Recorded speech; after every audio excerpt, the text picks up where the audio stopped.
And let's not forget John Bird over there, who's working very diligently to get that big Leland Live logo out of my face.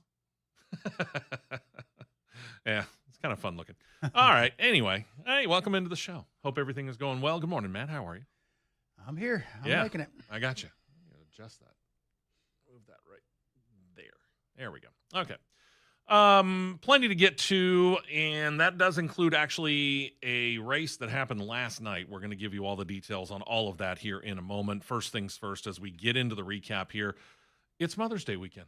So to all the moms out there, thank you very much for everything that you do. We appreciate you very, very much. And if you're like me and you lost your mom some time ago, be in prayers for those who have lost their moms and can't spend any time with them this weekend, okay? Formula E, as we get into the race recap and start to work on the schedule of this weekend, Formula E got themselves a new winner Saturday morning. Nico Muller brought his Porsche home in his home country, or in their home country race. They were in Berlin, first of a doubleheader weekend for the all-electric series. Muller had a strategy worked to perfection. He was ahead of second place by almost 5 seconds at the checkered flag. Nick Cassidy was that second-place finisher, trailed by Oliver Rowland, Eduardo Mortara, Jake Dennis, Mitch Evans, Joseph Maria Marti, Taylor Bernard, Nick DeVries, and Antonio Felix da Costa. Now, I mentioned that this is a doubleheader weekend, so we'll talk standings after we get the second half of that done. And then that brings us to the meat of the weekend, and start talking a little bit of NASCAR here. We go to Texas specifically. After the final pit stop Saturday afternoon in Texas for the O'Reilly Auto Parts Series race, the crew chief for Justin Allgaier told his driver, don't be intimidated by the fact that you got a moonlighter in front of you by the name of Kyle Larson. Kyle Larson's no slouch on these intermediate tracks like Texas. Correct. And then you put a guy with his kind of experience in the O'Reilly Auto Parts Series race, and you can see why intimidation might be a factor. Correct. Allgaier made a run. Came close. Yeah, he was close, but just not close short. enough. Yep. Yeah. He led Larson to say he didn't think he had a chance to win with Allgaier coming on like he was. For Kyle Larson to say that is a big feather in the cap for Justin Allgaier. It is. It's very solid. I mean, the race at the end was a little bit questionable with how they were racing each other, but, yeah, part of it. It is. It's part of it. Sometimes you got to go with those guys who are more experienced than you sometimes, and who knows, sometimes you win. Foreshadowing. Larson wins, Allgaier second by less than 0.3 of a second, followed by Sam Mayer, Brent Cruz, Parker Retzlaff, Sheldon Creed, Austin Hill, Brandon Jones, Jesse Love, and Jeremy Clements making up the top 10. Larson obviously not running for points in the series. Allgaier just stretches his lead out over Sheldon Creed. It's now up to 121 points. Jesse Love is third, Corey Day fourth, Brandon Jones, Sammy Smith, Austin Hill, Carson Kvapil, Parker Retzlaff, Taylor Gray, William Sawalich, and Sam Mayer make up the 12 that would be in the chase at this time. Mayer's only 8 points on Ryan Sieg for the final slot. So even though there's this big gap between first and second, everything else tightens up as you start to go down. Yeah, it does. Is this what we were envisioning, though, when we went to points and points only? Wins, quote unquote, don't matter. I mean, I get it. You get more points for the wins, but yeah and no. Yeah, as in, you're racing because points do matter. Sure. In motorsports. Oh, yeah. How you accumulate the points. But at the same time, wins do matter as well. Oh, absolutely. I mean, So if you think about it, what do we find? What do we figure out that the max points 71? 76. 76. Thank you. Okay. 55 for the win, 10 for winning each stage, and then the fastest lap. Yes. Okay. Correct. So, yeah, you can, especially if you get on a roll, Tyler Reddick, you can really start to build up a big lead. But over the course of a season, this should level out because you get a driver who is just constantly sitting there and pulling off top 10 after top 10 with a top 5, maybe even a win thrown in there. Yeah. Those guys are going to catch up as opposed to a guy who, may win 5 races, but then he may go DNF in 3 or 4. Yeah. And those DNF, like back the old days, the DNFs would wash themselves out. Right. And it tightened the race up. But when you have somebody on a roll like Justin Allgaier and Tyler Reddick, Yeah. It you're waiting for the DNFs. You're waiting for them, one. Two, there can be that snooze fest kind of Can be. Yeah. setup, if you want to call it that. Well, and let's face it, no system's perfect. Every system's got its flaws. Playoff system had its flaws. Chase system, when it came around the first time and now re-implemented, had its flaws. And the original one where you went from race 1 to race 36 or season beginning to season end, doing nothing but counting points, that had its flaws too. Yeah. They all do. It does. I mean, with the way the system is now, say we're going into Talladega in the fall, and Tyler Reddick's got this kind of a lead, and there's no chase, and it's the old school format. They could be handing him the trophy at Talladega. Oh, yeah. Yeah, there is that possibility. Yeah, there is that possibility. And you can call in, let us know what you think about it, 205-545-9950. Believe, I don't have it set up on my computer, but I'll task John Bird to do this, to monitor the text line and see if we get interaction there. How's that? Sunday morning in Germany, second half of the Berlin E-Prix doubleheader. Mitch Evans needed a great strategy. He started 17th. He did it. He worked it to perfection, moved up from that bad qualifying slot, claims the win. We don't see this much in the formulas. I don't care whether it's Formula 1 or Formula E. You start 17th. We're not talking about you winning as a general rule. No. Good run on his part. Oliver Rowland, second, who apparently decided, you know what, Mitch Evans has got something good. I'll just follow him. He ran up the field from 18th to second. Pair relegated pole sitter Pascal Wehrlein to third. Sebastian Buemi fourth. Norman Nato fifth. Jake Dennis, Eduardo Matara, Jean-Eric Verne. Felipe Drugovich, we'll talk about him a little bit later on in the show as well. And Joel Eriksson filled out the top 10. So Wehrlein comes out of the weekend first in points, 101 to 98 for Mitch Evans. Eduardo Matara, 93. 83 for Oliver Rowland. Nico Muller's win on Saturday jumped him up. He's now got 75. Porsche leaves Berlin. They lead in team points, 176 to 163. Grab that. There we go. Over Jaguar. Mahindra next, 107. 94 for Nissan. Citroen, 83. Envision, 75. Andretti in there with 68. This was a championship-winning team just a couple of years ago. 47 for Cooper Kiro. DS Penske has 26. We'll get more information on them later in the show as well. And Lola with the grand total of 1 point. They need help. Let's just put it that way. Well, there goes one of my predictions I had. Yeah, unfortunately. I don't know. Let me see. They've got until July. Good luck. Porsche leads the manufacturer standings, 228 to Jaguars, 214. Stellantis, 123. 116 for Nissan. Mahindra, 107. Lola's got 24. Then the NHRA Southern Nationals are back. Now, this is an Atlanta dragway. That is now owned by the IHRA. So the NHRA went to South Georgia Motorsports Park in Adel. Nice track. Fast track. We talked about it here last week on the show. Finals weren't as quick as what we were talking about, but we did see, and the funny thing was, is it actually popped Richard Dixon's eyebrows enough to the point where he mentioned it during the week on the show, 345 miles per hour for a top fueler in qualifying. 345 for a top fueler. Like you said, in qualifying, in the South, in humid weather. So, how soon before we start to pop towards 350?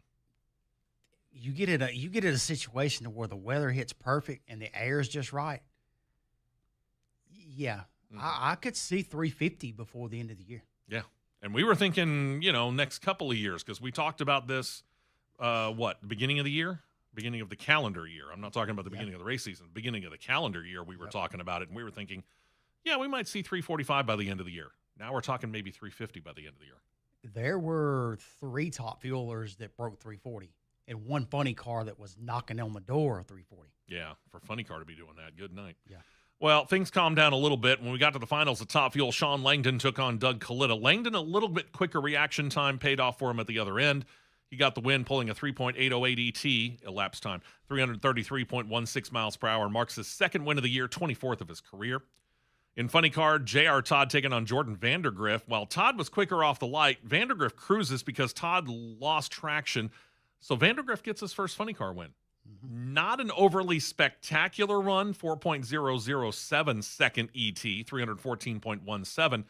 Leads me to think that maybe he might have been having some troubles or he backed off. One of the two. I didn't get to watch the finals. He broke loose at the end of the track. Okay, that explains it. Broke loose. Dallas Glenn, Troy Coughlin Jr. were the Pro Stock car finalists. Glenn with the quicker reaction time. He goes on to the win. 6.642 ET, 211.39 miles per hour. This marks win number 2 on the season for him and the 23rd of his career so far.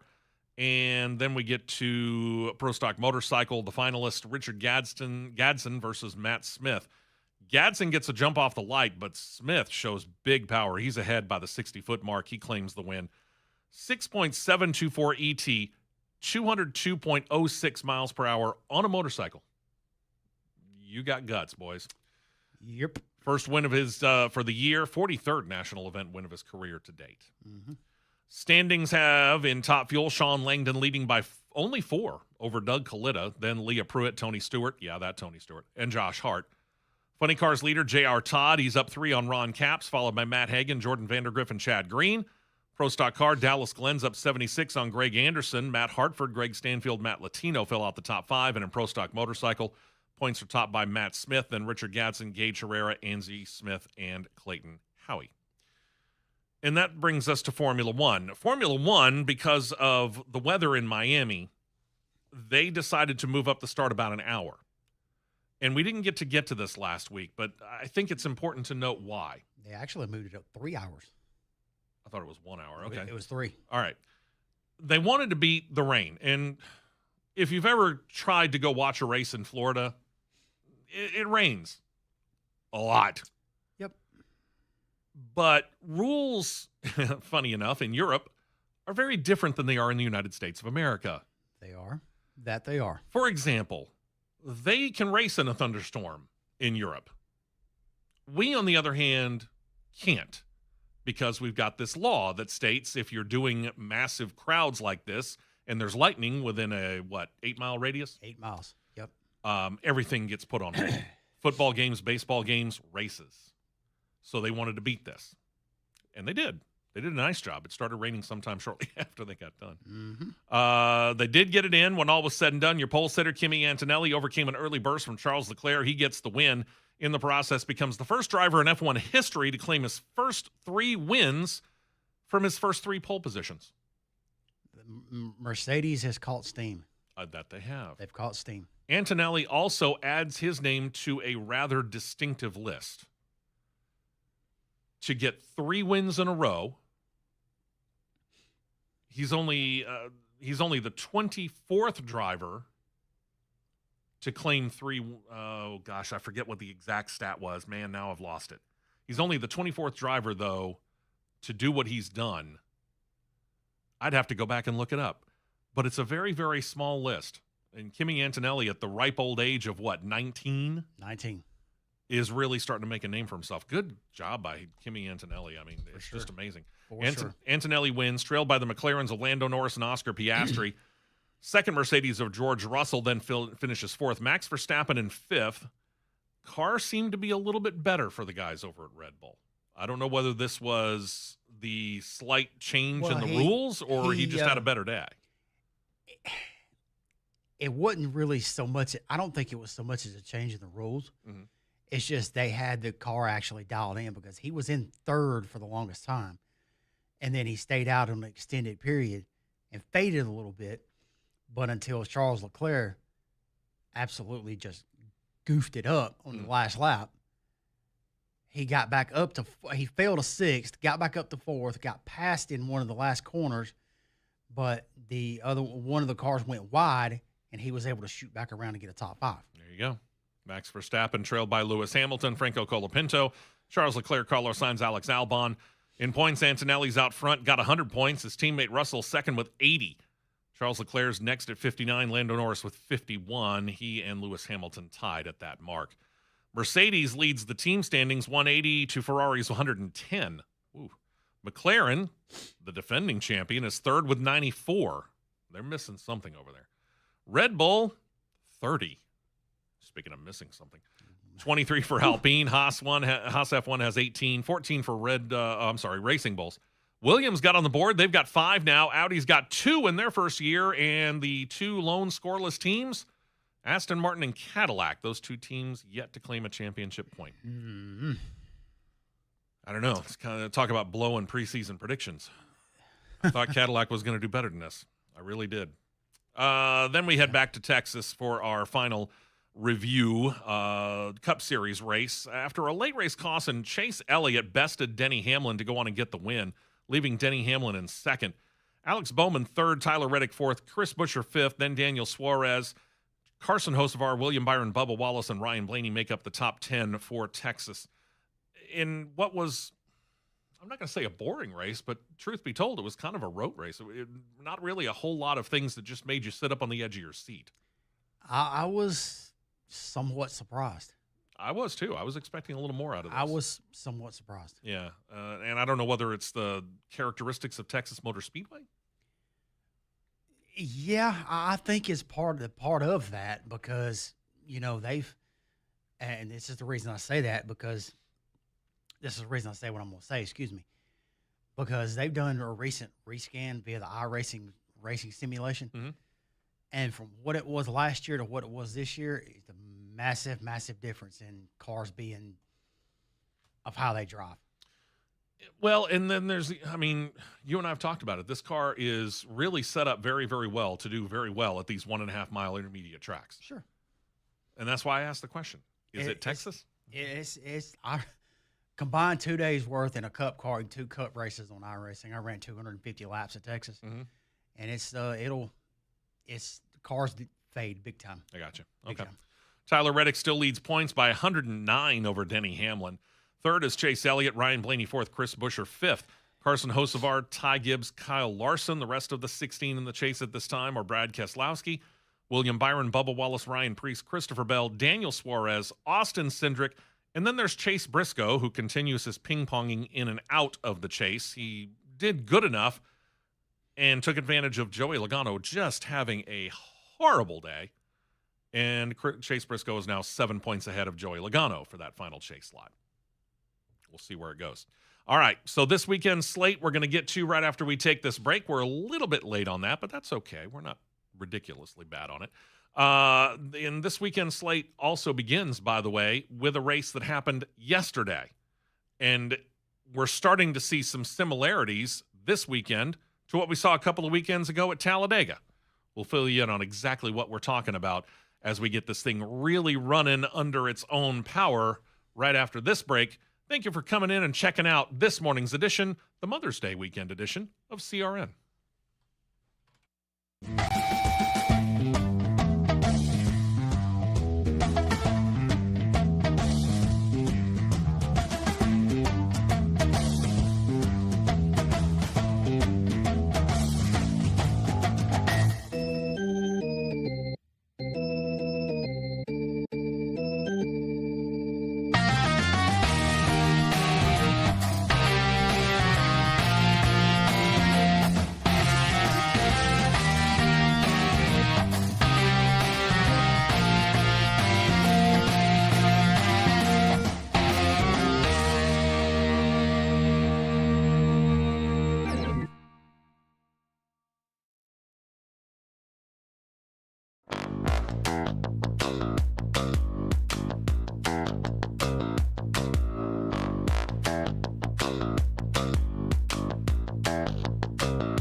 this is weird. So the headline is that a Frontier flight struck a person on the runway in Denver. I've been to the Denver airport. I think you have too. I have not. Oh, you haven't? Okay. No. I've been to the Denver airport. It's a big airport. It's a hub. Sure. Okay. It's Atlanta. It's Charlotte. It's a hub. It's a very large airport. How in the world did somebody get out on the runway at a time when planes are taking off? At night. That's a big time security problem. Oh boy. Watch where you are, folks. Whew. On a lighter note, being Mother's Day weekend, our fine friends and sponsors at Cat and Bird Winery are holding a Mother's Day brunch today. Go onto their social media. There you can buy the tickets, $35, all-you-can-eat buffet. Take mom and basically spend the day out there. And today is going to turn out to be a very nice day. We got the rain pass this morning. Should turn out to be maybe a little cool. You were mentioning it. T-shirt and flops might have been the bad move. I picked a bad day to wear shorts. Shorts and sandals. But so, dress kind of appropriately. But for Mom's Day, take her to the winery, get a buffet. Can't complain about that. Mom's Mother's Day brunch. I mean, what mom doesn't like brunch? And you're at a winery to boot. Can't beat that. Cat and Bird Winery, 11661 Old Highway 280 out in Chelsea. Go by, say hello, and if you mention that you heard about it right here on CRN, they'll give you 10% off your order. There you go. Good stuff. Good stuff. All right, so this weekend, the slate of racing actually started yesterday. 2 races out there. We don't generally cover the ARCA Menard Series, but they did run yesterday. Mm-hmm. And then the Craftsman Truck Series race ran the Bully Hill Vineyards 176 at the Glen. All of this, again, Watkins Glen International Raceway. We'll give you the details on it here in just a couple of moments. Matt, this weekend, at least if you judge it by what happened yesterday, shaping up like Talladega a couple of weeks ago. If you remember, Talladega, 3 races, ARCA Menards, O'Reilly Auto Parts, and Cup, and first-time winners for each of those series. Mm-hmm. First-time winners yesterday, too, in the ARCA Menards and the Truck Series. Turns out it was the same guy. Yeah, it was the same guy, and it was it was pretty popular victory, sure, if you ask me. I mean, and because it was, considering the truck that he's in, it's been not a matter of if, but when. Oh, I agree. So completing the sweep yesterday, I'll say it that much, was Caden Honeycutt. Nice. And he pulled it off led only the last 2 laps, and it was on the overtime restart, in which I'm still scratching my head on this one, because why Connor Zillich, why did you give him the bottom? Yeah, I don't know. You gave him the bottom going into turn 1 at Watkins Glen on a right-hander. Yeah. He's got the preferred line. Yeah, baffling move, but that's what he chose. But, here's what it is. Caden Honeycutt got his first win. Zillich in second. Shane Van Gisbergen in third. He was really not a threat all day long. But think about that for just a moment. Caden Honeycutt beats 2 road course aces in Connor Zillich and SVG. Oh, and it gets better. That's an impressive win. And like you said, it gets better. It gets better. Daniel Hemrick, 4th. Chandler Smith, 5th. A.J. Allmendinger, 6th. Nice run for Ram, though. And I think putting him in that truck is going to help them understand a little bit more about their program. It will. Brent Cruz in 7th. Minnie Tyrell in another Ram getting a top 10 in 8th. Brendan Queen, a 3rd Ram in the top 10 in 9th. And another road course ringer, Connor Mozak, rounding out the top 10. And I heard at some point in time, because I listened to it on the NASCAR Racing Network through Sirius XM yesterday. I listened to the overtime. And in listening to it, basically A.J. Allmendinger gave the other 4 drivers within the Ram field a bit of a tip. Hey, listen, just keep your truck clean. Try and stay out of trouble. Don't try and get into anything. Don't try and force an issue. Let everybody else force the issue and mess up. Right. And when you do that, boom, 4 of your trucks suddenly show up in the top 10. Mm-hmm. Not bad at all. Maybe it's a turning point for them, we hope. Caden Honeycutt leads in points, 312 to 283 over Chandler Smith, followed by Lane Riggs, Gio Ruggiero, Christian Eckes, Ben Rhodes, Ty Majeski, Corey Heim, Tyler Ankrum, and Daniel Hemrick. 10 trucks will make the chase. So Daniel Hemrick is 10th. Stuart Friesen, the driver-owner, 7 points just outside for that final Truck Series chase slot. So today, another kind of busy weekend here. Today, IHRA getting in the IHRA Spring Nationals at National Trail Raceway in Hebron, Ohio. They'll get into the finals this afternoon. Flow Racing? Or no, IHRA.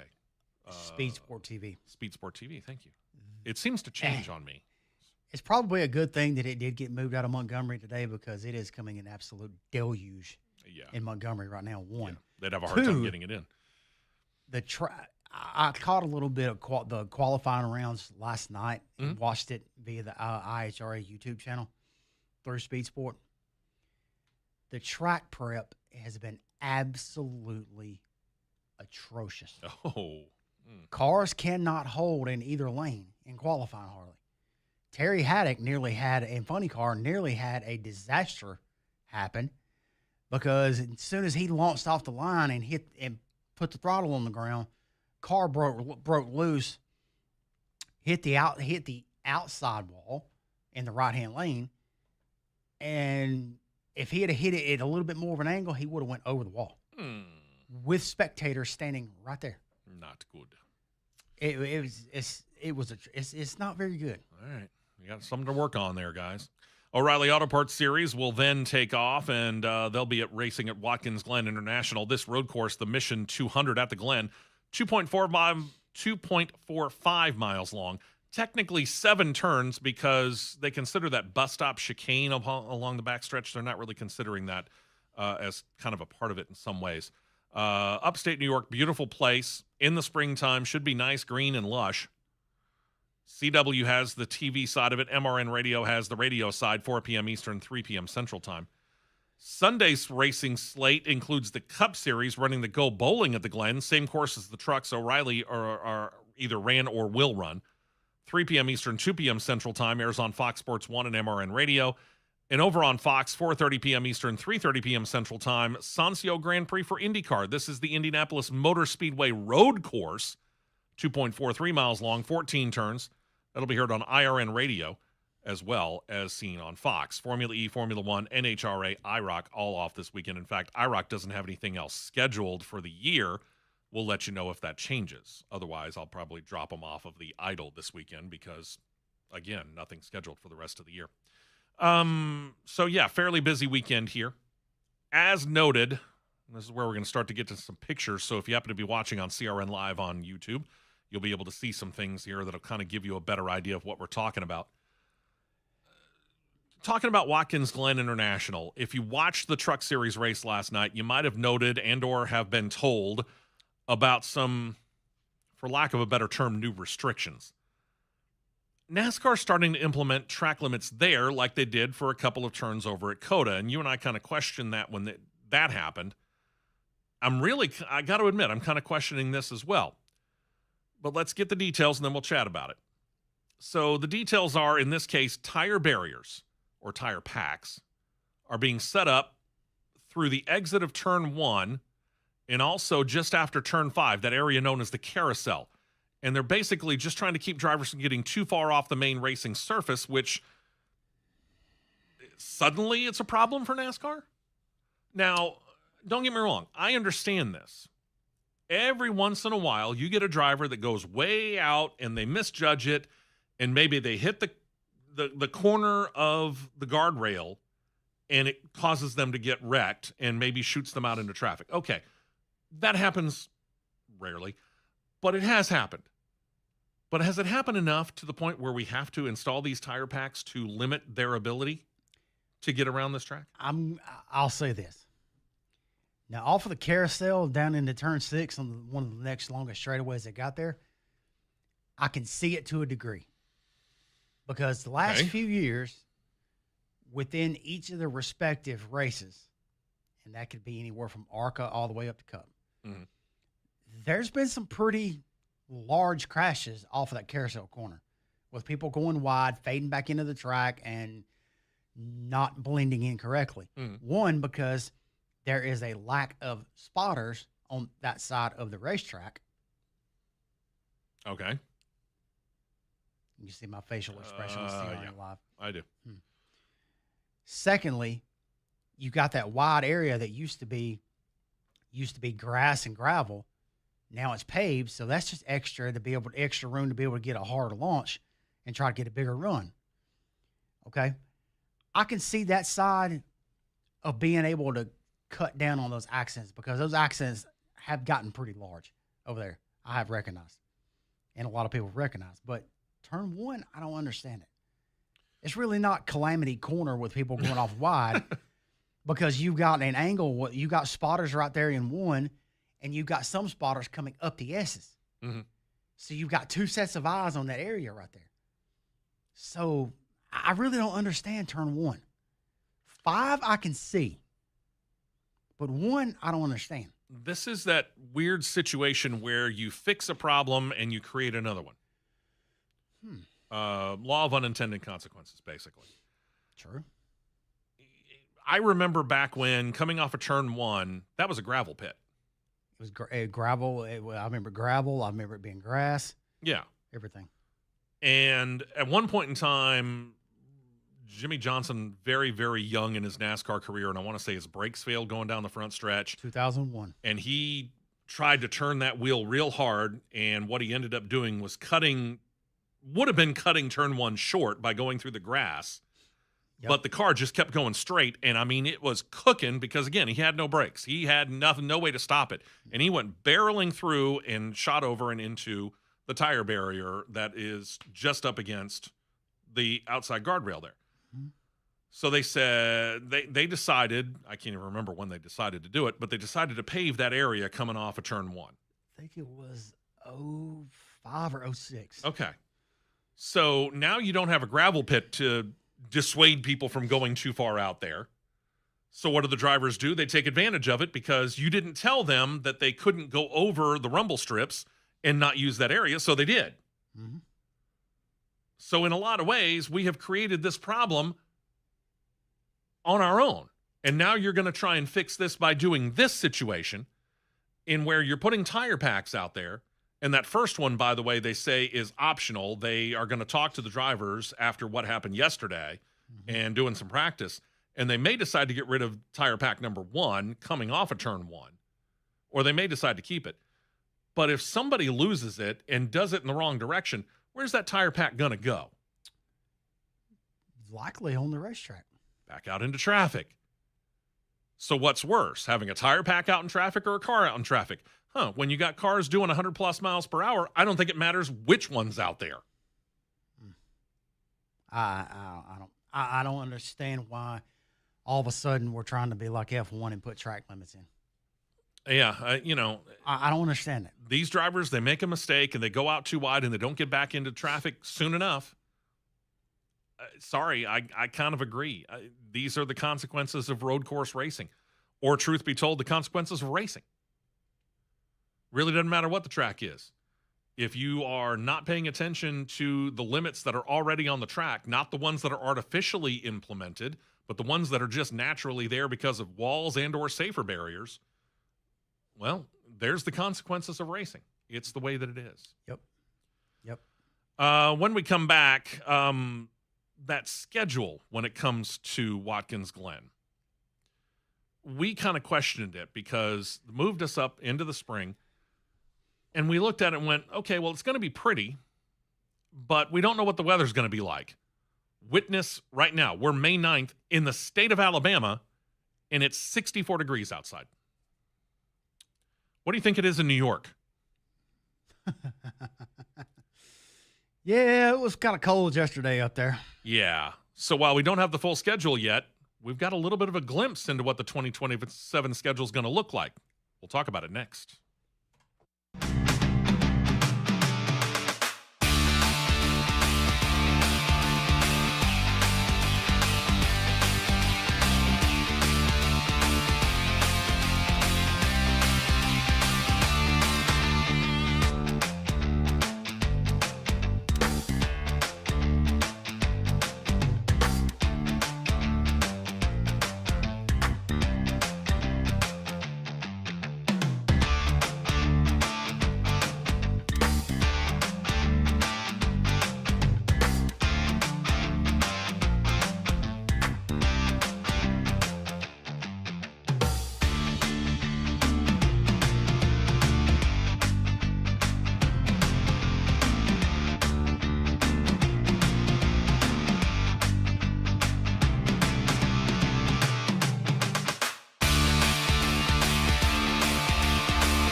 99.5. Appreciate everybody.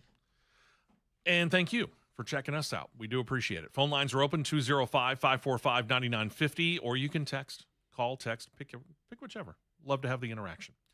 Now, when we talked about the 2026 schedule last year, we kind of thought this seems an odd thing to do. They moved Watkins Glen up from its regular summer date into early May this weekend. That appears to be a one-year experiment. And it's probably the right thing to do, truth be told. Again, you're still at a point right now where you're not really sure what the weather's going to do. And again, here in Alabama, it's May 9th. We're at 64 degrees on a Saturday morning, which is below normal. Let's just put it that way. And you're still kind of dealing with some of the melt, the rain up there. Spring thaw, yeah. This, and Watkins Glen is very, very well known for its camping. They love to camp out there. Oh, yeah, and there's been a major problem already with them having to have records pulling campers and vehicles out of the mud. So kind of seems like a bad idea now in retrospect, doesn't it? Not a good idea to do that. So it's just like, hey, oops, sorry, we messed up. Yeah. So even though we're still probably a few months from learning what the 2027 NASCAR schedules are going to be, we know Watkins Glen is going to move back on the schedule, and actually a bit further than usual.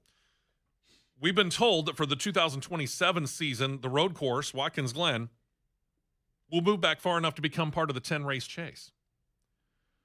It appears to be the one road course in the chase, according to those who have a very preliminary draft of the 2027 schedule. Remember, Charlotte Motor Speedway dropped the Roval.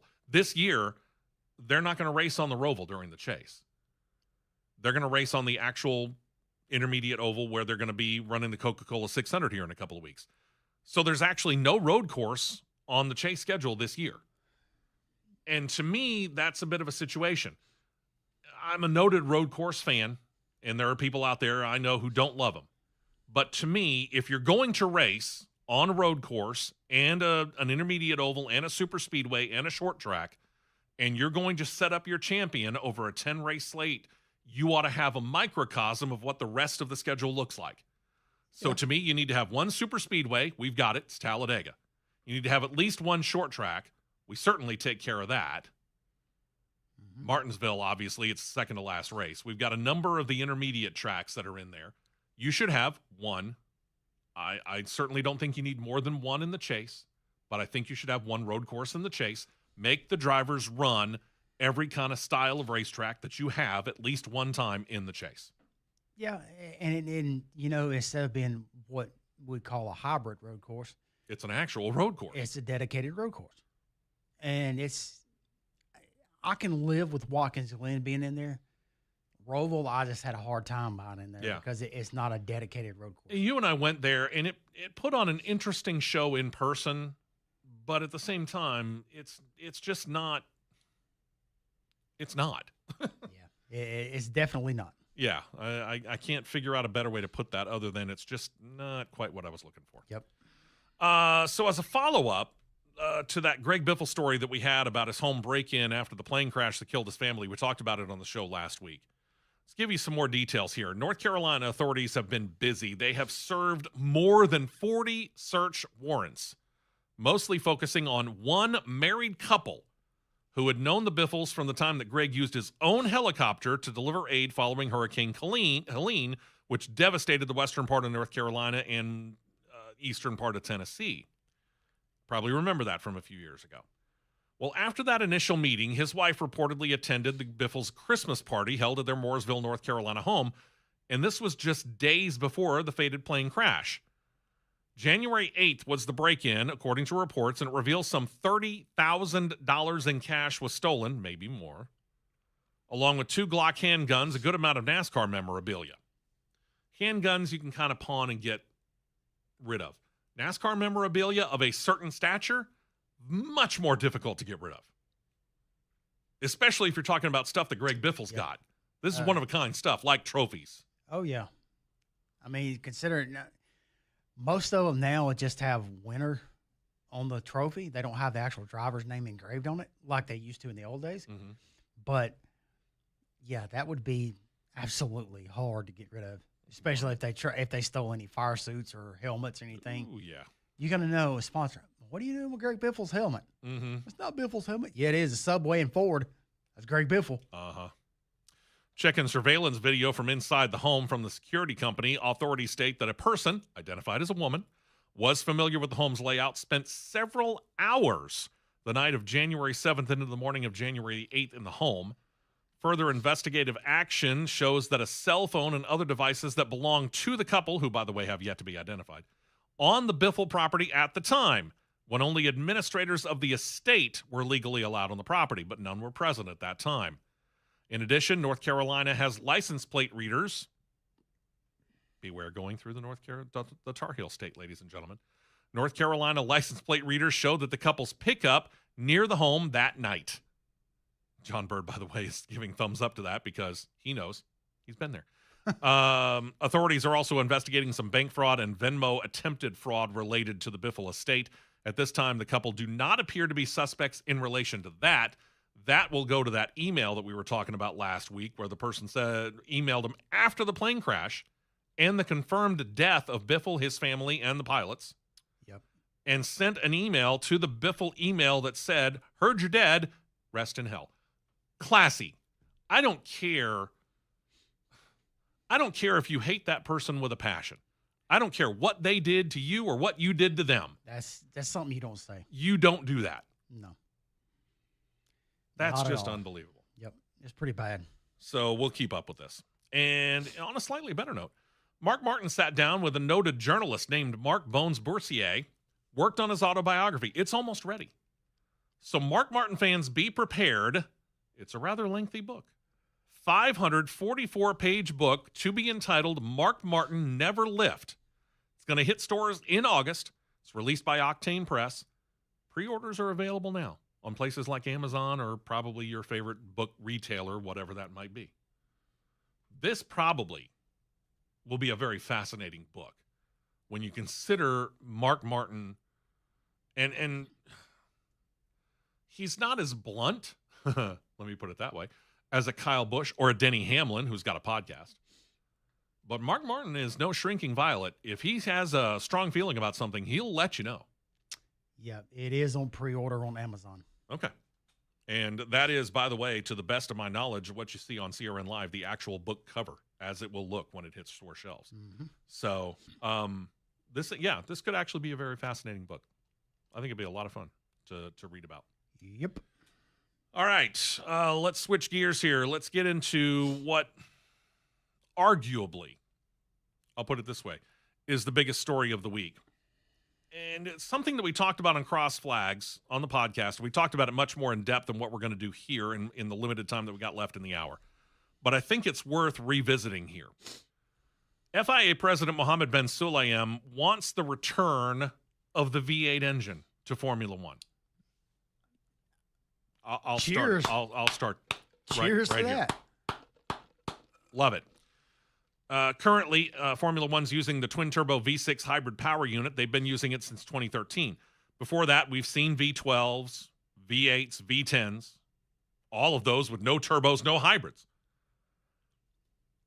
So the question becomes, if you did return to the V8, would it just be the naturally aspirated V8? It should be. We'll get back to that. Ben Sulayem said he wants to see it by the 2031 season at the latest, but he's actually pushing for them to be back to V8s by 2030.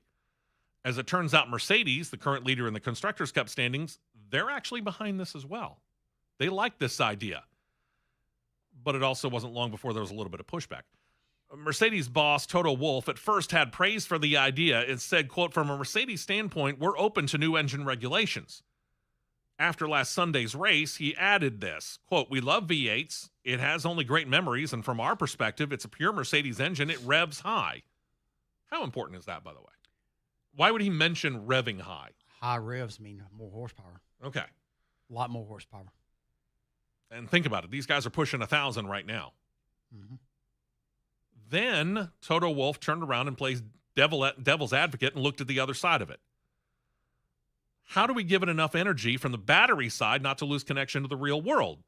Because if we sing 100% combustion, it might be looking a bit ridiculous in 2031 or 2030.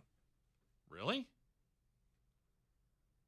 He adds, we need to consider that, make it simpler, make it a mega engine. Maybe we extract 800 horsepower out of the internal combustion engine. And in terms of adding in electric energy, hybrid system, put another 400 on top of it, maybe more. We're absolutely up for it as long as these discussions happen in a structured way with people's consideration being taken on board. We recognize the financial realities of the OEMs, the original equipment manufacturers these days. We don't have it easy, but if it's well planned and executed, we Mercedes are happy to come back with a real racing engine. Well, yeah. Or why wouldn't you be? They go to V8s, it'll be just a matter of time before Indycar goes back to V8s. Oh, yeah, I believe that wholeheartedly. It's from a sound standpoint, everybody prefers V8s over V6s. Yeah, listen to the two of them side by side. Preferably. Tell me you don't prefer the V8. Preferably, yep. I can remember the old days of when the back then Busch series with the V6s compared to Cup cars V8s. Well, and all right, let's put it on a more local level. Yeah. Okay. Yeah. I was PA announcer out of the old Birmingham International Raceway. You've raced at a vast number of short tracks around the southeastern part of the country. Mm-hmm. You have seen many different divisions of these cars, and I have as well. I've seen the modifieds and the late models with big old V8s under the hood. Yep. And I've seen lesser divisions that have V6s. I've even seen what we called, and I know it's what I called it what we called it a BIR. Some other short tracks call it different things. We called it the Buzz division. Yep. And this was just a little 4-cylinder car that effectively you just got rid of all of the stuff that could break, glass, headlights, stuff like that, replaced it with Lexan, put a roll cage in there, and otherwise it was a bone stock little 4-cylinder like you drive off the showroom lot. Mm-hmm. And trust me, that constant high level one.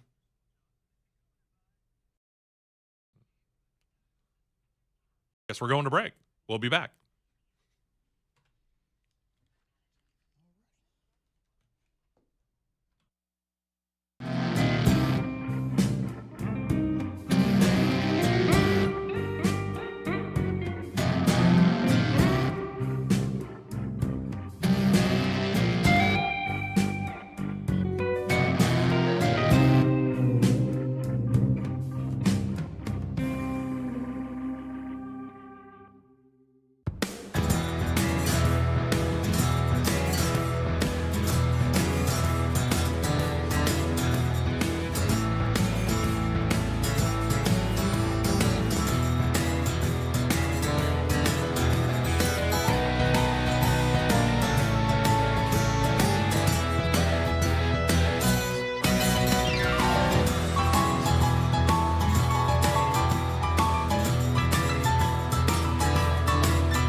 of CRN for this Mother's Day weekend. Happy Mother's Day to all the moms out there. Hope you enjoy your weekend. Dads, kids, take care of mom this week. Little extra care. How's that? So when we left off, we were talking about Formula One, talking about going back to V8 engines. Mercedes is worried about whether or not they continue with hybrid power. To me, that's the least of your worries. Oh, yeah. Again, this is a sound situation, okay? And as I was talking about, Matt with his experience at short tracks all around the Southeast, me having done PA work out at Birmingham International Raceway, may it rest in peace. That very, very beginner division that we call the Buzz division, little four-cylinder cars, I mean, at full song, those things sounded like you had made a hornet's nest really, really ticked off, which is kind of why it was called a Buzz division. Yeah. It's not exactly the most attractive of sounds, truth be told.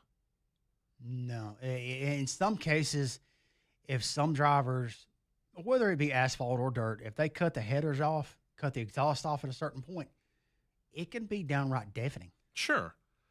But again, you listen to a four-cylinder at full song versus a V6 at full song. The V6 is preferable. Then you put a V6 up against a V8. Oh, yeah. Listen to any Formula One race. Listen to any Indycar race. And then go listen to any NASCAR race. You tell me which one sounds better. I'll tell you the ones that sound the best to me. The IMSA prototypes. There you go. You can't beat the sound of an IMSA prototype. By the way, what do they have under the hood? V8. Bingo. So, yeah, I'd be happy for them to do it. And just looking at this would be a relatively easy thing to do. Mercedes talks about it. They've got a V8 engine that they could work on, a basic, that they could work on and put it into FIA and Formula One stats. Ferrari's got V8s all over the place. McLaren, technically, if they wanted to be their own works deal, and I know that they don't have it, but if they wanted to, they could too, because road cars for them have V8s. Mm-hmm. Red Bull's working with Ford. Ford's got V8s. Alpine doesn't have their own anymore. They used to with Renault, but now they're a customer organization with Mercedes, if I remember right.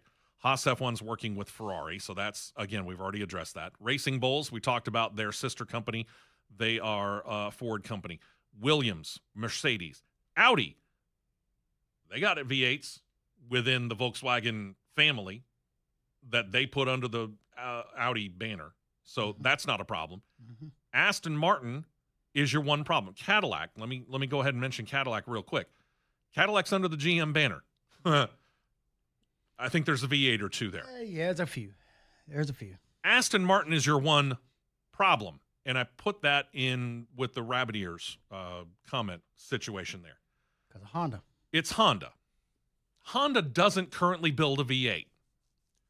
The funny thing is about 20 years or so ago, when Toyota decided that they were going to join NASCAR, correct me if I'm wrong, they didn't have one either.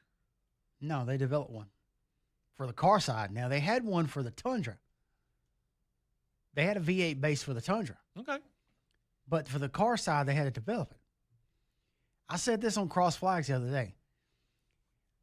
Outside, well, let me pump the brakes on here. Honda, by technicality, has a blueprint / CAD file / whatever you want to call it for one based off of their Acura program that is now about to be defunct. True. They have a blueprint for one. Let's say this. Yeah, the Acura the Acura sports car program, the IMSA program. The blueprint's there. I think they're working on a switch here. I really do. The blueprint's there. It's the general concept of it.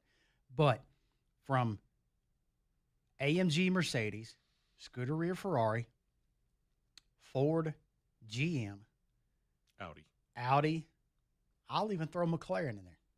Yeah, just for the giggles of it. I mean, they could if they wanted to. I don't know whether they ever have plans to, but they could if they wanted. I'm pretty sure. I think McLaren's got a hypercar program. If not in existence right now, it's in development. I can't remember It's which. one of the two. Yeah. I said this the other day.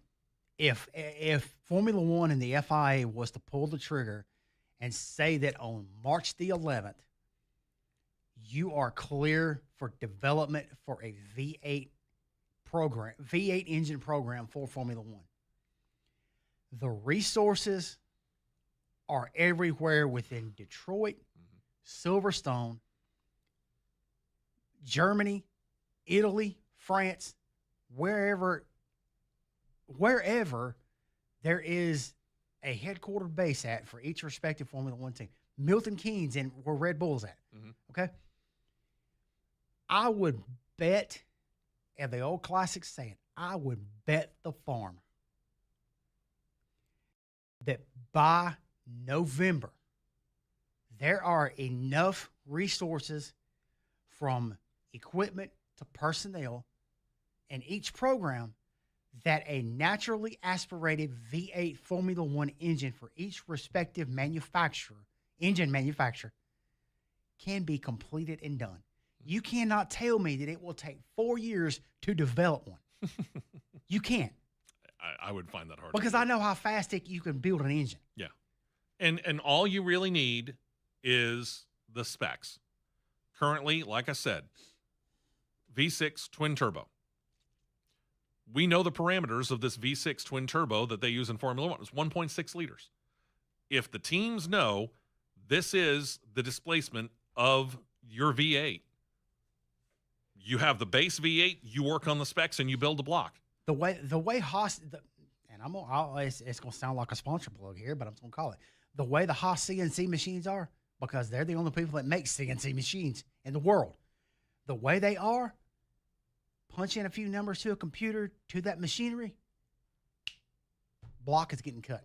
Bingo. Heads are getting cut. Everything is getting cut to whatever specs you plug into there. And here's another thing to where that theory of it's going to take X amount of time to develop a motor is automatically debunked. Okay. What were they talking about last year within Cup? Oh, it's going to take at least a year or so to get a 750 horsepower engine developed. I said on these very platforms of ours, this show and Cross Flags, I could guarantee you if Doug Yates, and I'm going to signal Doug Yates because he's the chief engine builder for Ford Motor Company, whatever, that's within the NASCAR ranks. I said, you give Doug Yates the green light, he would have a 750 horsepower engine developed and built and ready within 2 weeks. What were they testing at North Wilkesboro last December? 750s. Yeah.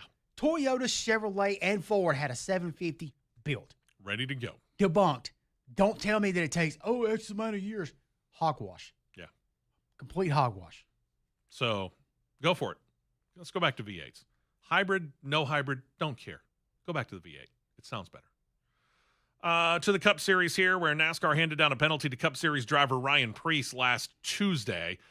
Docked him 25 points, fined him $50,000 for an incident that he had with Ty Gibbs on lap 101 of last weekend's race in Texas, where Preece appeared to get into the back of Gibbs going into turn number 3, in which Gibbs got loose, sent him into the outside wall, ended his race. Well, that's not necessarily why. I mean, these things happen all the time, right? Preece, however, had gotten on the radio and said more than he probably should have. He took exception to a move that Gibbs had made earlier in the race. And on his team radio, he said, all right, when I get to that 54, I'm done with him. And called him an idiot, amongst other things that I can't put on the radio. However, Gibbs then goes into the wall on lap 101, like we said. Preece gets on his team radio, said he didn't feel like he got into the 54. Replays are kind of inconclusive as to whether he did or not. Either way, he certainly took the air off the spoiler. That much, I think we can at least agree on. Yeah. I mean, there's a difference between physically making contact with another car and taking the air off. Yeah. Well, NASCAR didn't see it the way that Preece said it. They hit him with the points on the monetary fine. They cited sections 4.3 and 4.4.a, in which it details member conduct specifically related to, quote, wrecking or spinning another vehicle, whether or not that vehicle is removed from competition as a result, unquote. I do find it interesting, however, NASCAR is not commenting on the Kyle Busch, John Hunter Nemechek content for the most part. By the way, RFK Racing is going to appeal the penalty against Preece. There was no penalty on that one, but here's the thing about this. You can't penalize one and not penalize the other when you see the other one being Kyle Busch deliberately turn right and put the 42 in the wall. And the funny thing is they're all talking about the SMT data where they're saying that everything kind of refutes what you're saying, that Busch was hard on the brakes and he had it full turn left, according to the SMT data that they're claiming. That's funny. The video, if you watch the replay of the race, doesn't appear to show that. You don't. I'm sorry, but you do not. You do not have the wheel turn to the left, brakes locked, but the front end of that car goes, sorry. Not even pushing like a dump truck. Sorry, I just don't agree with it. But NASCAR made their decision. Again, the appeal is underway. We'll see when they hear it, and we'll let you know. RFK Racing has also made it clear that they're in the market for a third charter, one that they want to buy for 2027. Currently, the team does put those 3 full-time rides out on the track. All 3 of them are chartered. 6 for Brad Keselowski, 17 for Chris Buescher. Both of those charters are owned by RFK Racing. Priest's number 60, again, is chartered, but that charter is leased to RFK from Rick Ware Racing. It was the same thing last year. Teams worked it out to have one charter leased this year, last year, and then the other Rick Ware charter leased to them this year, with rules, if you're unfamiliar with them, stating that you can lease out one of your charters for 1 season. And after that season, you either need to take the charter back and use it or sell it. So they just played within the rules. In other words, you read the rule book for what isn't in there, not what is. And they said, okay, so here's the deal. This charter was for this number Rick Ware Racing car. So that's 2025. We'll flip it next year, and it's for the other number Rick Ware Racing car. And they're currently, right now, Rick Ware 51 car still listed as chartered? 51, yes. Okay. 51. The other was the 15 charter. Continues to go out, and they just reassigned it. It's just, again, reading the rule book for what is and what isn't in there. I don't know whether Rick Ware's going to sell that. That would seem to be the most obvious choice, though. He could sell that charter for the 51 car and just basically stop the cup side stuff and have an absolutely monstrous NHRA program. Yeah, because he's having success in NHRA. Because at this point in time, this charter, and we talked about this when it came to the Indycar charters last week, in the fact that they're limiting until 2020. What, 7? Oh, yeah. They're limiting the starting field in all races but the Indy 500 to 25 cars. In other words, the 25 chartered cars. There are no open entries anymore. You either have to have a charter to start a race, or you can't start the race unless it's the Indy 500. Not quite the same when it comes to NASCAR, because you can have up to a 40 car up to 41 technically if you use that weird little provisional. But you can have, as a general rule, up to a 40-car starting field where there are 36 charters. Right. But now that NASCAR has made those charters permanent, that jumped the value up. I thought I saw Brad say charter gets for sale. He's expecting no less than 70 million. 70 million. You. Good luck. Keselowski was asked about it at Texas Motor Speedway last weekend, told media, quote, "As it stands today, there are no charters that I'm aware of that are for sale. If there was, we would certainly talk to everyone we could think could possibly sell one, and they know our interest. So we'll have to see. It's still May. We don't really need the charter till February of 2027. With that said, we do really need a charter. We know that. We can't control, what we can't control is that there is a finite amount of them. They're not making any more charters, so we can't control that fact that somebody has to be willing to sell it. So first, we'll just have to let the cards play out. And he's not the only team interested in a third charter. Jimmy Johnson's made it clear he would like a third charter for Legacy MC. And if I remember correctly, that third charter that they have purchased from Ware is the charter that's on the 60. So is RFK Racing out of NASCAR. I mean, they could still come in and be an open team. The 60 car. I guess what I'm saying then is if that's the sale, so Rick Ware's down to 1 pending, would he sell the one that's currently being used by the 51 car and have no charter going into 2027? Well, with the level of cars that are there, I don't think he's going to have a problem not making races. because you're Sell it lucky. for $70 million. You got to. You're lucky if you see 37, 38 cars on any given weekend. That's true. Now, Talladega, Daytona, super speedway races, you're going to see 40, 41 ish, somewhere in there. But you've expanded your NHRA program to 2 cars, 2 top fuel cars. And they're running well. Yeah, and they're having some success. I mean, they've got a solid lineup of drivers. Tony Schumacher and Clay Millican. Can't argue with them. Mm-hmm. So, I mean, expand your NHRA program where you're having success. Yeah. Because you're getting the you-know-what end of the stick in NASCAR. I mean, with the exception of a super speedway race, name me one place that the 51 car is relevant. And then you throw out that they would get, what was the number you said? 70 million. 70 million. So let's assume that number's right.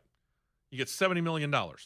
That's a pretty good chunk of change to go out there, work on the infrastructure of your Cup Series shop, and still field an open car.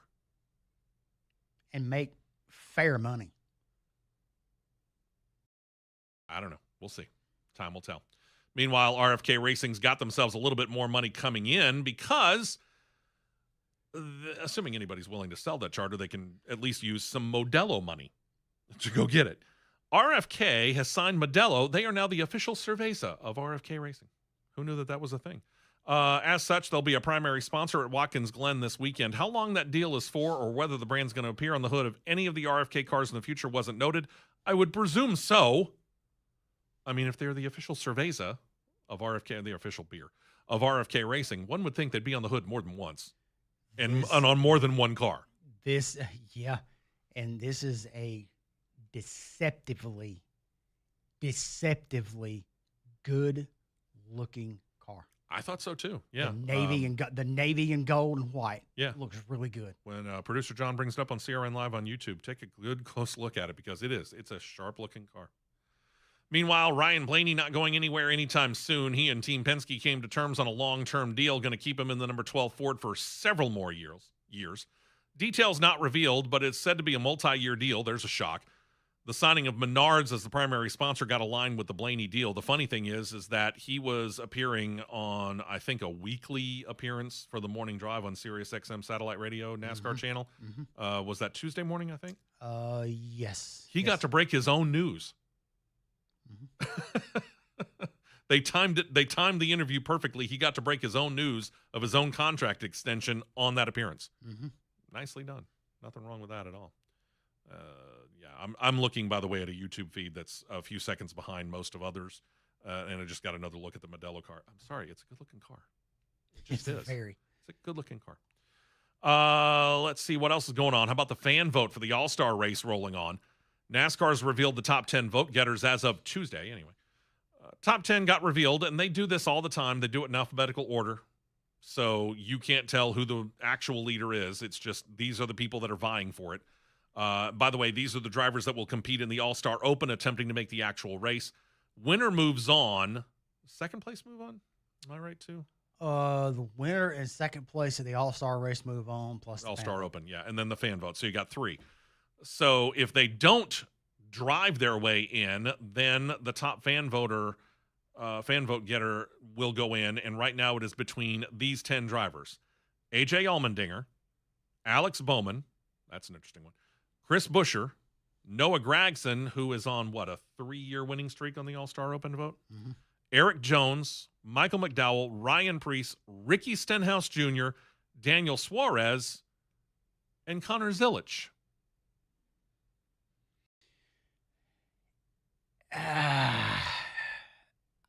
If Zilisch doesn't win the race this weekend, which would, I think, automatically put him in the All-Star race. Would automatically be in.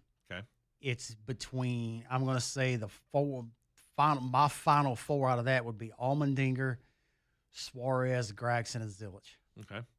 By the way, voting continues up until basically race time for the Open. They will tabulate everything throughout the course of the race. And then whoever doesn't race their way in, top vote getter, then goes on. And then I think this is good for NASCAR. I say I think because I have to admit, I didn't even know this was a group. NASCAR and some other sports, they continue to find ways to work together. The latest example is a personal services contract that has now been signed between one Cup Series driver and bare knuckle boxing. I didn't know that was an organization, but apparently it is, and it's south of the border. It's a partnership between the fighting organization and Daniel Suarez that they say puts two powerful Hispanic stories together. I didn't write the PR thing. They did. Suarez in this role is going to appear at select events for the organization. And on the flip side, he'll be hosting some bare-knuckle boxing partners and participants at select NASCAR races. Plus, both sides will produce new content that they hope is going to cross-promote the two sports in hopes of expanding out both audiences. Again, I've never heard of bare-knuckle boxing. I didn't know it was a thing. I didn't either. So I've never watched an event. All right. I guess we'll find out. I hadn't either. I don't know if I'm going to recognize one single solitary name. Probably not. There's a part of me that wants to say it's like MMA. I think it's close to it. So it's like a Mexican version of MMA. Maybe. I think so, yeah. Okay. And one more note here, just because I'm not going to spend hardly any time on this at all before we go to break, John Bird. If you're tired of lawsuits, and we here on the show are really tired of this Joe Gibbs Racing versus Chris Gabehart suit, because this is turning into just them being ticked off at each other. By the way, we're not in luck. Judge in this case has set the date for the trial. It's next January. Can we get this thing over with now?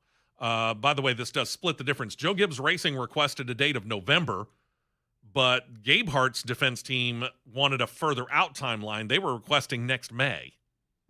Yikes. The judge also issued as part of the trial date order, he put in an interesting paragraph, quote, "The parties are directed to meet and confer and submit to the court within 10 days a joint proposal as to pretrial deadlines as discussed. If the parties are unable to agree on any dates, the parties are directed to note such disagreement in their submission to the court, along with their respective proposed dates." I don't know. How about we take this opportunity to meet and work out a deal? Yeah. Yeah.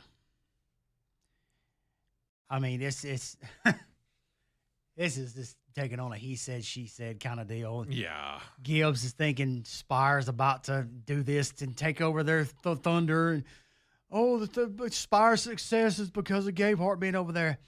So you mean to tell me a car winning a super speedway race, which is a game of luck, is all because of somebody came over? Nope. Yeah. Sorry, but no. Do me a favor, you two. Just sign the divorce papers.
friends out at Siluria Brewing Company for being a partner with us here at CRN. Danny Sample and everybody out there, great hosts for us on Jawbone Jams in previous years and probably will be again in the near future.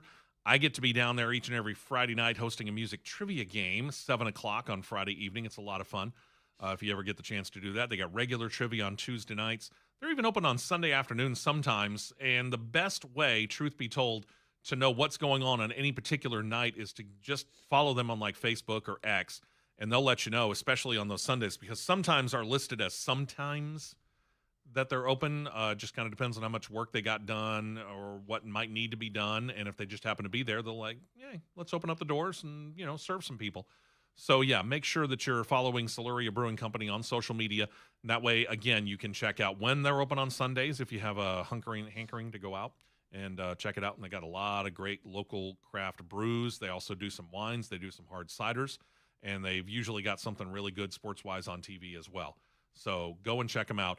And they're located at 145 First Avenue West in Alabaster. Great place to go and hang out, Siluria Brewing Company. To the O'Reilly Auto Parts series, and kind of a weird little story, and this isn't a Josh Williams problem, other than the fact he kicks him out of the car. In that case, it's a problem.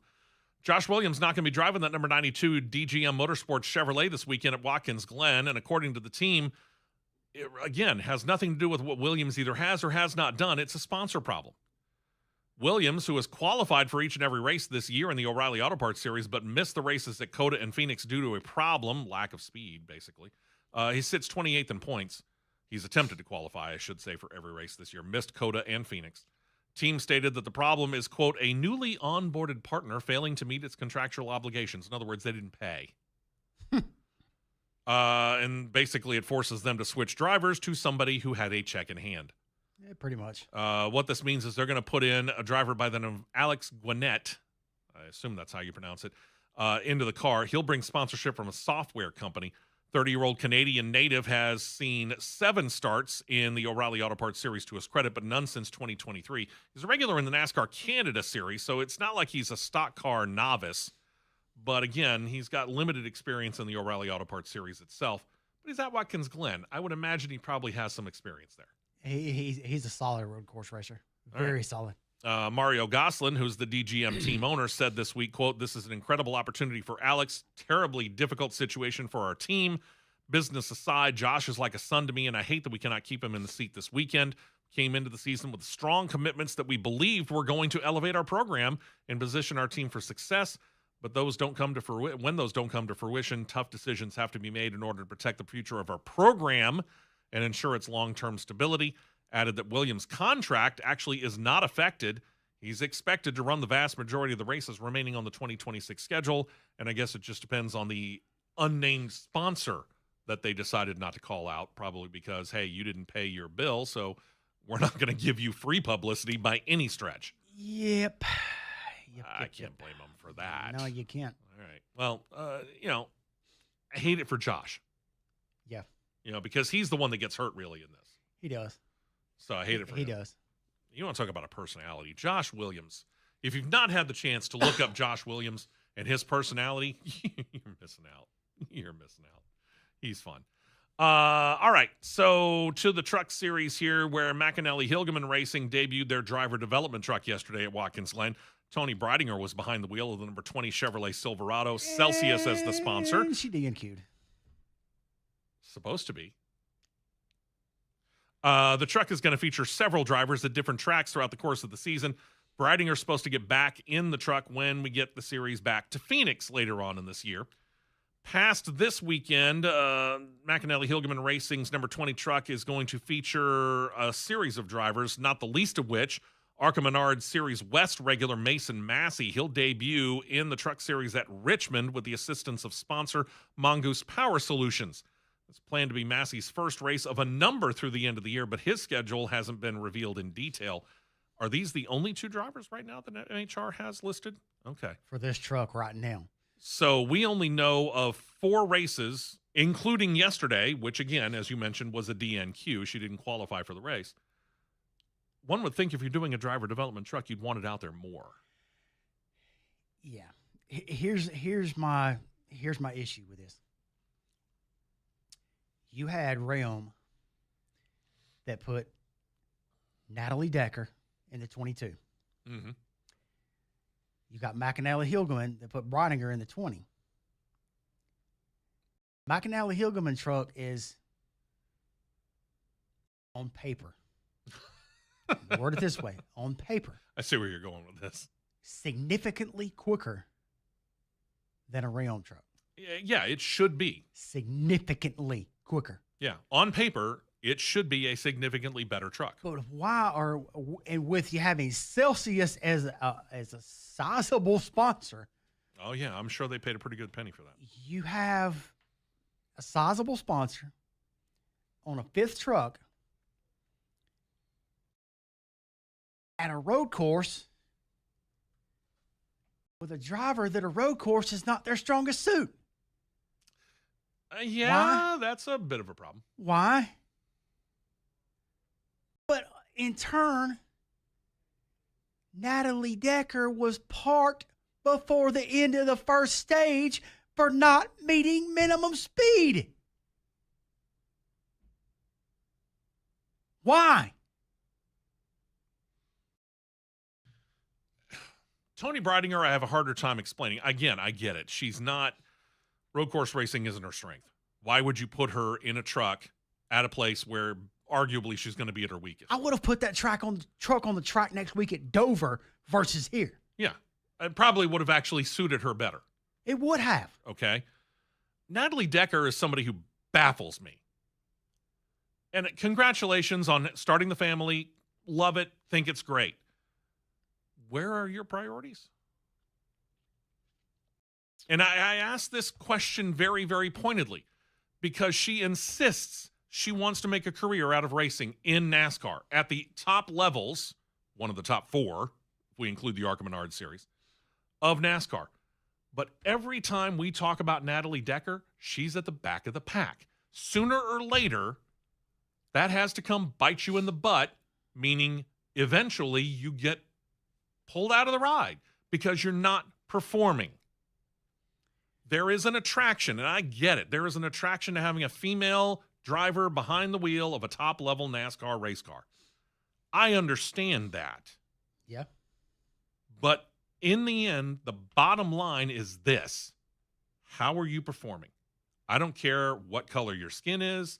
I don't care what gender is checked on your regular driver's license. Sooner or later, it comes down to on-the-track performance. And I'm sorry, Natalie Decker, who's great at PR and great at showing off pictures of herself and crazy pictures with other people, is not performing on the track. I will say this right now. There is a 16-year-old kid that I personally know that lives in Talladega County, Alabama. That is a motorsports nut. The kid loves it. Mm-hmm. He loves it. He's always communicating with me about what I think about this, what I think about that. Sending me this, sending me that, which is fine. When it comes to someone at that level that loves that stuff, sure, I'll talk to you all day long. 100%. Okay. If I was Josh Rayom, I would have put him in that truck before Natalie Decker because I can almost promise you he would have turned a faster lap than Natalie Decker did. 1.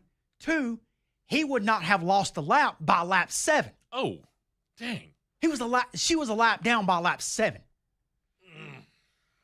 Practice. She was 10-10. Tango, Echo, November. 10 seconds off of Brent Cruz's time. Ow. But I will say this too. If they had qualified and they would have let them qualify, which I think was astronomically stupid that they didn't, Destiny Spurlock would have put the MBM truck in the field and would have outshined her tenfold. I agree. So here's the deal, Natalie. It's time to fish or cut bait. You love your family. You love taking pictures. Show me that kind of zeal and ambition behind the wheel. period. Indycar has finally released their report on their internal investigation on that push-to-pass situation that we talked about, the Acura Grand Prix of Long Beach. Real quick reminder, it was where that push-to-pass system was left on during a late race restart, but it's not supposed to be. Well, the officials, credit to themselves, they turned the finger at themselves because, as they say, if you're going to point at somebody, 3 other fingers are pointing right back at you, right? In this case, they took the blame, and they're right in that the officiating crew is supposed to ensure that it is turned off. They reconfirmed there will be no penalties handed out to the dozen drivers who took advantage of the system being left on when it was done because it was their fault. And we have heard ever since this came to be controversy a couple of years ago that there are drivers who know it's supposed to be turned off, but they'll hit that push-to-pass button on every single restart anyway, just in case. Because what do drivers do? They're looking for an edge. You know that better than anybody. Find it however you can get it. So this has now resulted in a new rule. On road and street course races, the system will be left on for all restarts once the system is officially turned on the first time in the race. It will not be turned off again until the race is over. Again, only at road and street course races. The pressure now shifts to the drivers not to use the system during restricted times. Well, you by gosh better detail those in perfect black and white. You better. And maybe highlighted. Because if you don't, you got 25 drivers out there who are going to take advantage of it every chance they get. So you better make sure. In addition, the rules state that the driver's not allowed to pass before the restart line. That's fairly typical. The amount of time that the system can be implemented on a single push isn't going to change. In other words, the drivers just can't hold the button down as long as they want. And this rule goes into effect immediately. It'll be implemented for this weekend's event at the Indy Road Course for both IndyCar and Indy Next. Does not affect the oval track races like the upcoming Indy 500.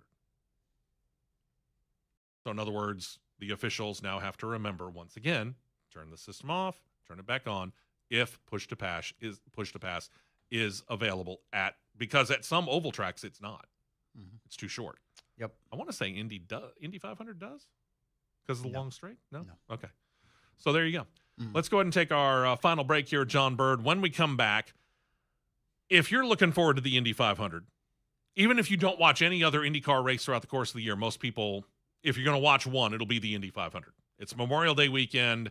It gets by far the biggest ratings of any of them. Well, Fox has said how much time they're going to devote to coverage of the Indy 500. And amongst them is something that actually debuted last night. We'll tell you about that when we come back right after this on CRN.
Day edition of CRN getting underway here, and I'm Steve West, Matt Nicholson right there.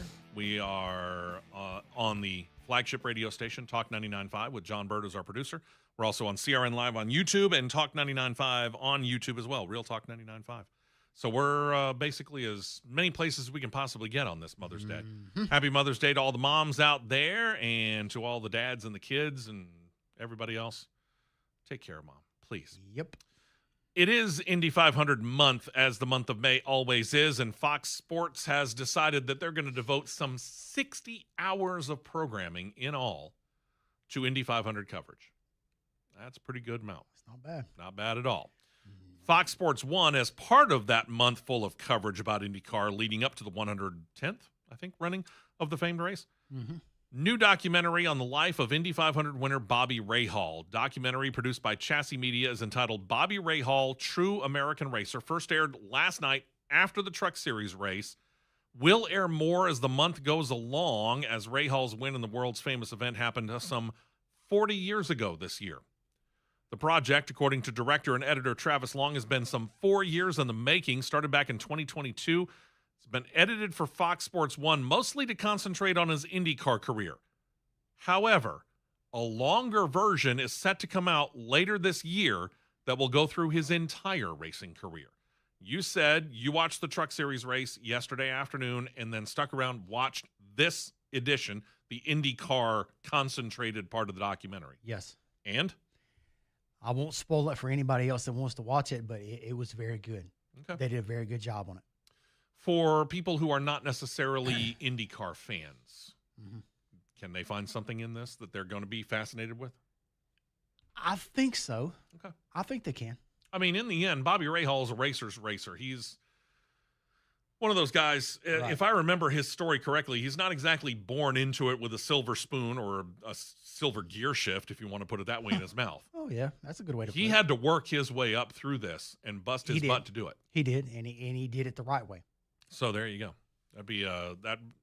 We herald those guys in any sport, literally, in any different division, if you want to put it another way, to be able to build yourself up from not really having that racing heritage to be able to go out there and do that.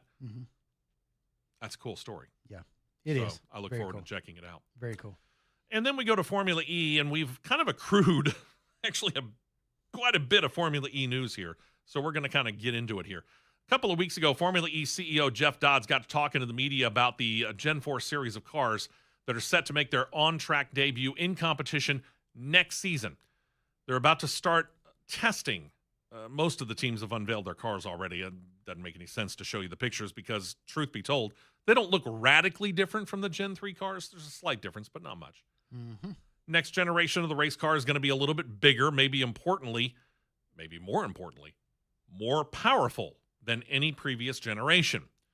Dobbs said of this, quote, "When we first saw the FIA's kind of parameters and what they thought was possible in the upgrade to the Gen 4 car, obviously this included lap time, potential lap time reductions, increases in power, and more. Their targets on paper based upon what people simulate the technology is capable of. So I really wasn't surprised that we got to where we got to because broadly, they were the targets that were being set at the start of this project." All right. So in other words, you set a high goal and apparently you attained it. Good for them. Knock it out, brother. Good for them. FIA officials who've been monitoring the progress of the new cars with the new regulations feel like the car has met all of its targets, but do note that the drivers that had the chance to do some preliminary runs have stated they have really enjoyed the Gen 4 car, and that came as something of a surprise because they were expecting the drivers to talk about all the bugs that needed to be worked out. I get the funny feeling we just haven't found those bugs yet. Yeah, they're probably going to show themselves at the worst time possible. More than likely. So that's why you do all of this testing. Yep. So here comes the second situation that regards the Gen 4 cars. Ever since this series debuted, one of the bigger oddities, other than the fact that all you hear is this the whole time. Yeah. Say for race number 1, when Fox had the coverage of the series and they didn't know what to expect, so they just ran a generic music bed under the entirety of the race. That was weird. But one of the other oddities, if you ever watch a Formula E race, if you can find it, they all run treaded tires. And they have since the beginning. Which makes no sense to me. I get it if you happen to have rain. Well, yeah. Formula One does it. IndyCar does it. And heck, now NASCAR's doing it. They've got the rain tires ready to go at Watkins Glen, and they might have to use them. Yep. I get that. But to just every single race, regardless, you're on treaded tires the whole time? I've never understood that one. Now that you've got this much more power, because you're at least 50% again what you already have going from Gen 3 to Gen 4, maybe more. Right. Why don't we use racing slicks? All of the series that we cover, say Formula E, have racing slicks.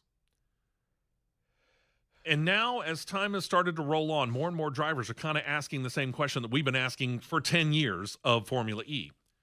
It's even bigger to drivers like the aforementioned Felipe Drugovich. We talked about him. He racked up a top 10 in Berlin in race number 2 of the Berlin E-Prix doubleheader weekend last weekend. He said with this new, more powerful Gen car coming into play, quote, qualifying time is going to change a lot. The car is going to become a lot quicker. I think that's just the spectacle of seeing those cars ripping around the circuit, and it's going to be a lot nicer. So it is something that Formula E needs, talking about racing slicks. I think the one thing that it really needs at the moment is slick tires. The fans, until the point that they don't see a slick tire in the car, they're not going to take it as a popular Formula car. Some of them, at least as some people already do, I think once we have them, then the series is going to be complete.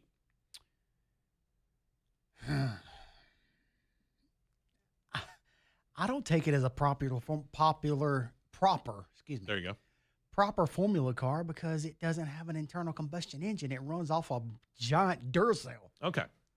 Now, he said that, and I don't disagree with him.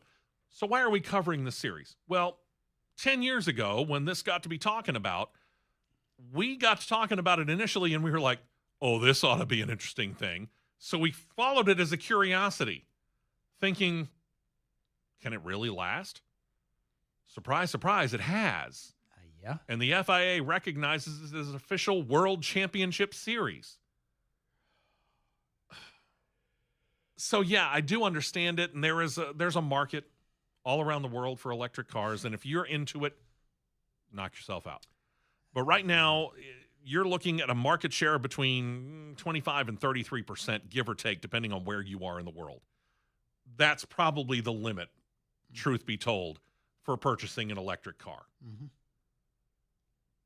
But again, there are people that are just 100% sold on it. If you're one of them, go for it. Happy. Love it.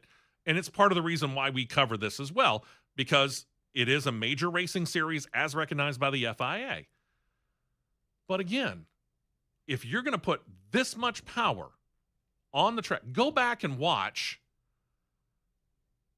I'm sure you can find it on YouTube. I actually saw one about IndyCar trying to go to Daytona and drive and race there right after Daytona opened. Go find that on YouTube. That's a fascinating one too. But the first race at Talladega, 1969, the well-known boycott race. Mm-hmm. Why'd they want to boycott it? Because they felt like the tires were going to come apart. Why? They weren't racing slicks. Mm-hmm. They were afraid the tires were just literally going to come apart. And you know what? Tires at that point in time weren't built to do what they can do or even could do back then at Talladega. True. Okay? Sooner or later, they're going to build a generation of Formula E racer that is going to outperform what the tires are capable of doing. Yep. If you keep them with treads. It's coming. Or treads or grooves or whatever. It's coming. And it may be here. I don't know.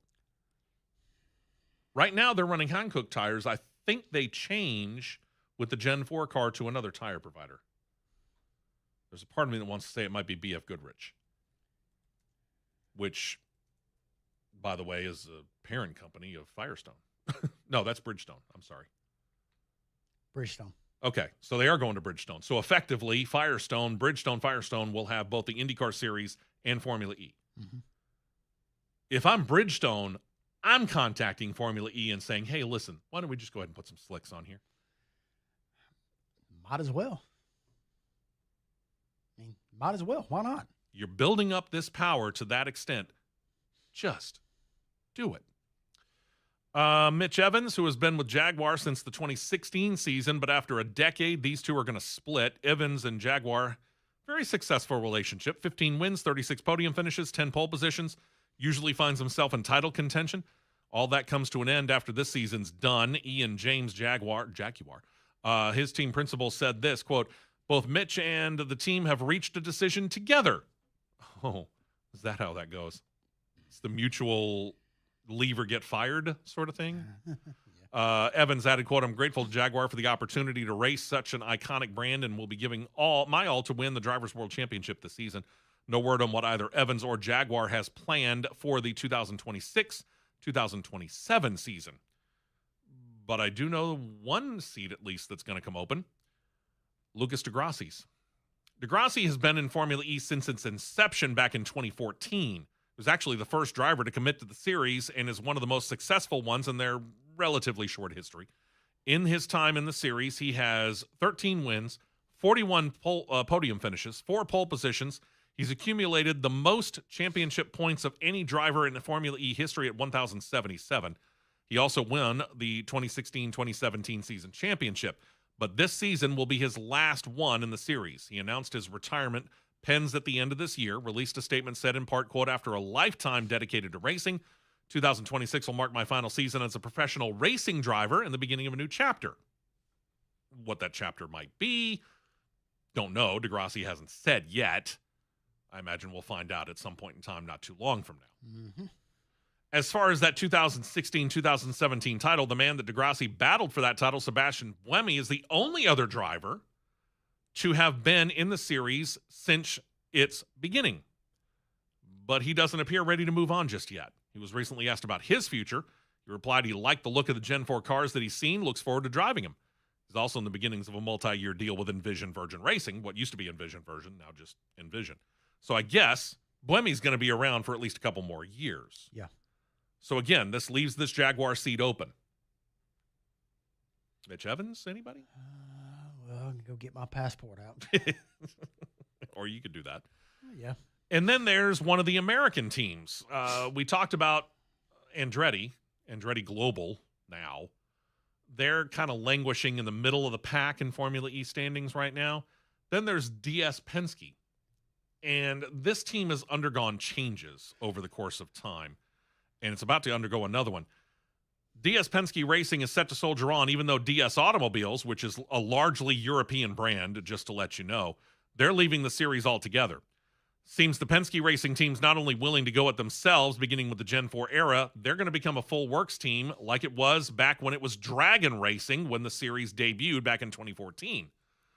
The DS Automobile organization joined with Penske for 2022, switched the name from Dragon to Penske, and it seems like he'll continue to race under his own given name. But apparently they've been working on a new power unit for some time now.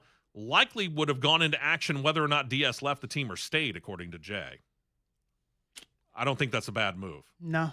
And we've seen that team progressively work themselves up the standings. So good luck to Jay. Hopefully it works out well. We appreciate you checking us out. Always check us out on all the social medias. CRN Live on YouTube. Make sure you like and subscribe if you haven't already. To all the moms out there, once again, we wish you a very happy Mother's Day.